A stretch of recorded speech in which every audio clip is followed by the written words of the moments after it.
जम्मू कश्मीर की अगर हम बात करें तो जम्मू कश्मीर में सादा लोग आज भी रिचार्ज से बहुत ज्यादा परेशान है, चाहे वो एयरटेल कंपनी हो, चाहे वो जियो कंपनी हो, चाहे वो कोई और कंपनी हो। रिचार्ज को लेकर हमेशा से ही लोग परेशान रहे हैं, लेकिन आज तक भी किसी ने इस चीज के ऊपर आवाज नहीं उठाई, चाहे वो एडमिनिस्ट्रेशन का कोई रिप्रेजेंटेटिव हो या फिर सरकार में चुने हुए नुमाइंदे, उनमें से भी किसी ने आज तक आवाज उठाने की कोशिश नहीं की।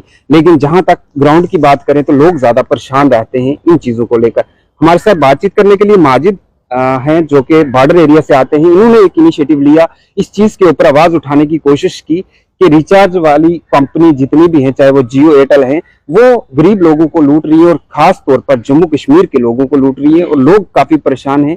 उन लोगों की आवाज बने हैं माजिद से हम बातचीत करेंगे। माजिद साहब, जिस तरह से हाल ही में हमने आपकी सोशल मीडिया पर देखा, आपने एक पोस्ट डाली रिचार्ज को लेकर, क्या कुछ चीजें जो हैं वो आपने सोची समझी और लोगों की आवाज बने, आपसे जानना चाहते हैं, क्योंकि जनता इस चीज के ऊपर ज्यादा परेशान है।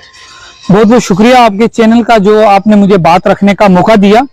जनाब, मैंने कोई 3-4 दिन पहले एक मेमोरेंडम मैंने बनाकर लिखा, जो कि ट्राई को लिखा, Telegram regulatory authority of India को लिखा, और उसको मैंने उसकी वेबसाइट में ग्रीवेंसी सेल में भी डाला, ईमेल भी किया, और उसके सोशल हैंडल फेसबुक ट्विटर पे भी हमने उनको मेंशन किया। उसमें मैंने ये लिखा कि लोग बहुत परेशान हैं, बॉर्डर एरिया है, नेटवर्क का भी इश्यू है, और दूसरा जो आप 24 दिन के महीना बनाया हुआ है, 28 दिन का महीना बनाया हुआ है, और उतने ही दिन की आप वैलिडिटी दे रहे हो, ये कहाँ का इंसाफ है। मैंने उसमें एक बात मेंशन की कि एक तो हमें वैलिडिटी पूरे मंथ की दी जाए, और दूसरा साल में 12 महीने होते हैं, 13 नहीं। आप 12 महीने का रिचार्ज लीजिए, 13 का नहीं। आप लोग क्या करते हो कि फरवरी के मंथ के हिसाब से चल रहे हो, और बाकी जो रेस्ट ऑफ ऑल जो मंथ हैं उनको 30 और 31 डेज होते हैं, मिलाकर आम आदमी को 13 महीने का रिचार्ज पड़ जाता है। और मैंने उनको लिखा मेमोरेंडम को, और 2 दिन के बाद ट्विटर हैंडल जो उनका ग्रीन टिक का वो पेज था ट्विटर पे, उन्होंने मुझे रिप्लाई किया कि mister Khan, your grievances have been addresses. तो मैंने जब पढ़ा तो उसके बाद उन्होंने मुझे मैसेज भी किया और ट्विटर पे रिप्लाई करके कहा कि हमने आपकी ग्रीवेंसीज को पढ़ा है, और लोग ये जो इशू है, पहले भी हमें जो ये ट्राई की तरफ से ये चीजें हमें नोटिस में लाई गई, तो हमने इस इशू को किया कि हमने 30 दिन रिचार्ज जो है वैलिडिटी बढ़ा दी है। जो रिस्पॉन्ड नहीं किया है उनको भी बार बार नोटिस और प्रिक करते रहेंगे जब तक रिस्पॉन्स नहीं करेंगे। फिर मैंने जियो को वापस में रिप्लाई में मैसेज में कहा कि जनाब, हमारा इशू जो है वो रिचार्ज का है, वैलिडिटी का तो हो गया है, वो मेरे लोगों की सपोर्ट है। मैं जैसे पोस्ट डालता हूं तो 1000-2000 लड़का ऐसे ही है कि उसने ट्विटर और फेसबुक पे उठाकर उनको मेंशन किया। जब उनको मास ट्वीट होने लगे तो उनकी भी जो ठिकाने पे आ गई हालत कि नहीं, लोग जाग चुके हैं। तो दूसरा जो जवाब था उसका मुझे जवाब नहीं मिला, कि उन्होंने ये नहीं कहा कि हम जो रिचार्ज है 28 से 30 या 31 डेज में करेंगे। मैं इन कंपनियों से पूछना चाहता हूं, मैंने जियो एयरटेल से और ट्राई से भी मैंने कहा, ट्राई एक गवर्नमेंट अथॉरिटी है जो इनको चला रही है, अगर ये आपके अंडर चल रही है तो आपकी ये बात क्यों नहीं मान रहे? आपकी क्या बात में कोई दम नहीं है? आप में पावर है, आप इन कंपनी को सीज कर सकते हैं, तो ये आपकी बात क्यों नहीं मान रहे?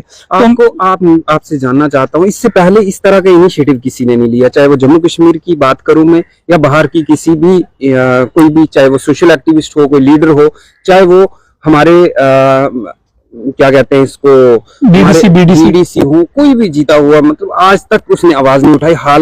हालांकि उन लोगों को भी इस चीज की परेशानी आती है, लेकिन आपने इस चीज के ऊपर इनिशिएटिव लिया है। मैं आपसे जानना चाहता हूं किस तरह की मुश्किलात भी होंगी, क्योंकि आपको लेने देने के ऊपर भी बात आएगी कि आप ले देकर भी चुप हो जाएं, क्योंकि गरीबों की आवाज उठाने पे हमेशा दबा जाता है। और ये एक ऐसी कंपनीज हैं, हमेशा इनके ऊपर कोई भी आवाज नहीं उठाता, शायद क्यों?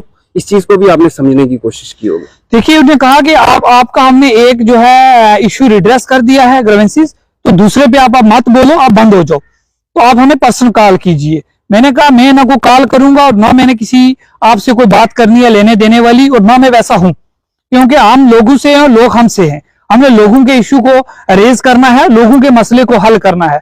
रही बात ये पब्लिक रिप्रेजेंटेटिव, ये जनाब आज 4 दिन है इनकी कुर्सियां, और इनको बेसिकली क्या होता है कि 4 दिन आते हैं और लोगों की इनको तब भूल जाती है। लोग इनको याद आते हैं जब इलेक्शन के 2 महीने आते हैं। तो राजौरी पुंछ में तो एक हमें माशाल्लाह एक बरादरी सिस्टम बना हुआ है, जाओ जी कबीला या परिवार खतरे में आ गया तो डीडीसी बने और 4 साल फिर दिखते ही नहीं है। जो डीडीसी काम कर रहे हैं मैं उनको भी सल्यूट करता हूं कि आजकल नए नौजवान कर रहे हैं, लेकिन ये जो मसला है पर मामला आपसे मैं ये जानना चाहूंगा, किस तरह की सपोर्ट चाहिए? आपने इनिशिएटिव लिया, आप फ्रंट फुट पे आए, किस तरह का सपोर्ट चाहिए हमारे यूथ से, हमारे लोगों से, ताकि आपकी सपोर्ट करें और ये मसला जो है वो कम जल्द से जल्द हल भी हो जाए? मैं अपने यूथ से और अपने पब्लिक रिप्रेजेंटेटिव जो हैं, डीडीसी बीडीसी जो हैं, और भी जो सोशल एक्टिविस्ट लोग हैं जो बात रखते हैं, मैं उनसे रिक्वेस्ट करता हूं, जिस तरीके से मैंने पोस्ट डाली उसके बाद लोगों ने उस पोस्ट को कॉपी करके इनको फेसबुक और ट्विटर हैंडल पे मेंशन करना शुरू किया। हमने ट्रेंड चलाने की कोशिश की और हम कामयाब हुए। हमारा एक जो है इशू पूरा हुआ। अब हमारा दूसरा इशू है रिचार्ज को हमने 28 से 31 डेज तक ले जाना है अकॉर्डिंग टू इंडियन कैलेंडर। मैं आप लोगों की सपोर्ट चाहता हूं, आपसे रिक्वेस्ट करता हूं, ये आप अपने मन में सोचना, ये माजिद खान का फायदा है या आपका फायदा है? जनाब आपका 300 पर मंथ बच जाएगा और साल का 3300 रुपये आपको बच जाएगा, 2-3 साल का ऐसे मिलाकर साल का 300-400 रुपये बचेगा, हर बंदे को फायदा होगा। और दूसरा फायदा आपको वैलिडिटी का है, वो हमने इंशाल्लाह इशू सॉल्व करवाया, लेकिन ये इशू के लिए आप लोगों ने हमें सपोर्ट करनी है, आप लोगों ने हमारे साथ जुड़ना है और इस इशू को हमने कामयाब करना है। हम इनके खिलाफ अब एजिटेशन खोलेंगे, हर मैं पैदल मार्च करूंगा, यात्रा करूंगा, हर तरह जाऊंगा, जब तक ये मसला हल नहीं होगा। मैं डरने वाला नहीं हूं इन कंपनियों से और ना मेरा कोई लेने देने का सिस्टम है। मैं सीधा ताल ठोक के काम करवाऊंगा, मैं दिल्ली जंतर मंतर पे भी बैठूंगा जब तक ये इशू हल नहीं होता। बिल्कुल, इसके साथ साथ आपने आवाज उठाई जम्मू यूनिवर्सिटी के खिलाफ, क्या कुछ मामलात थे, क्या मुद्दा था, क्यों आपको आवाज उठानी पड़ी बॉर्डर एरिया से आकर जम्मू यूनिवर्सिटी? जनाब मैं एक मेमोरेंडम बनाकर अपने मेंढर कॉलेज से ले आया